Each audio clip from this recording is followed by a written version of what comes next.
اللہ تبارک و تعالیٰ نے دین اسلام کو مکمل دین بنایا ہے اور اس کے اندر زندگی کے من جملہ تمام مسائل اور ان کے احکامات واضح ذکر کر دیے تاکہ اس کے ذریعے معاشرے کے اندر امن ہو، معاشرہ فتنہ اور فساد سے بچا رہے۔ اس کے لیے پہلی چیز اللہ نے یہ حکم دیا کہ اپنی آنکھوں کی حفاظت کریں، اور دوسرے نمبر پہ وَقَرْنَ فِي بُيُوتِكُنَّ امہات المؤمنین کو حکم دیا گیا کہ آپ اپنے گھروں کے اندر رہیں،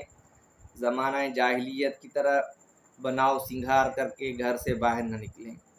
جب ضرورت پڑے گھر سے باہر جانے کی، علاج معالجے کی، غمی خوشی کے موقع پر تو پردہ کر کے جائیں۔ اب کیونکہ مغربیت نے یہ پروپیگنڈا بنایا اور اس کی تشہیر کر دی کہ اسلام اور اس مولوی نے عورت کو چار دیواری کے اندر مقید اور محدود کیا ہے، یہ انتہا پسندی ہے، یہ رجت پسندی ہے، عورت کو مرد کے برابر حقوق ہونے چاہیے، عورت مرد کے ساتھ مل کر باہر کام کرے اور اس سے معاشرہ ترقی کرے گا۔ یہ ایک ذہنیت تھی اور یہ ایک فراڈ اور دھوکہ دیا گیا عورت کو، جس کے ذریعے عورت کو گھر سے باہر نکال دیا گیا۔ سب سے پہلے جب یورپ کے اندر تجارت کا عروج ہوا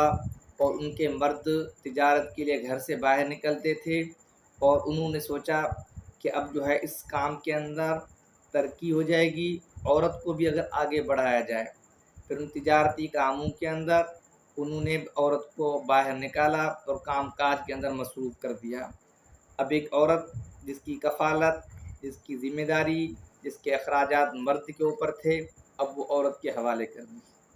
اور اس کے بعد جب یہ ذہن لوگوں کو دیا گیا، اس کے بعد وہی عورت جو گھر کے اندر کام کاج کرے، والدین کی خدمت کرے، اپنے ہسبینڈ کی خدمت کرے، اپنے بچوں کی خدمت کرے، ان کے لیے جو ہے کھانا بنائے، گھرداری کا نظام چلائے، یہ رجت پسندی ہے۔ وہی عورت باہر نکلے، ہوٹل پہ صفائی کرے، ہوٹل پہ کھانا بنائے، اور ہوائی جہازوں کے اندر مردوں کو کھانا پیش کرے، ریلوے کے اندر کام کرے، مال سینٹر پہ کام کرے،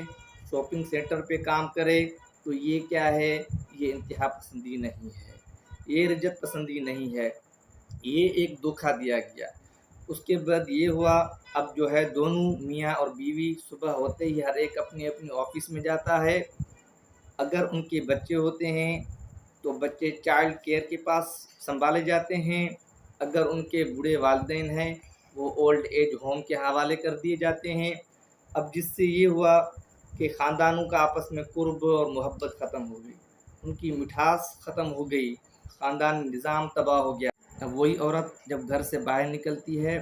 اور وہ غیر مرد کے ہوس کا نشانہ بنتی ہے، وہ مجبور ہے اور وہ بے بس ہے، اس لیے شریعت نے اسے گھر کے اندر رکھنے کا حکم دیا، اور دوسرے نمبر پہ گھر کے باہر بھی اگر ضرورت کے وقت نکلے تو پردے کے ساتھ ہو، بے پردگی نہ ہو۔ آج کل آپ دیکھیں کہ ڈراموں کے اندر، فلموں کے اندر، ٹک ٹاک کے اندر عورت کو جو ہے اکثر بازار کے اندر ننگا کر کے پیش کیا گیا، ان کے اعضاء کو اس طرح پیش کیا گیا، ان کے ذریعے تجارت چمکائی گئی۔ اب ایک عورت جس کو شریعت نے رحمت کی چادر دے کر گھر میں بٹھایا، اور آج مغرب نے یہ ہمارے ذہن بنا دیا ہے کہ عورت کو جو ہے ننگا کر کے اس کی تشہیر کی گئی ہے، جس کی وجہ سے یہ ہے کہ معاشرہ فتنہ اور فساد کے اندر ڈوبا ہوا ہے۔ تو اس لیے ہمیں جو ہے شریعت کے حکم پر عمل کرنا چاہیے۔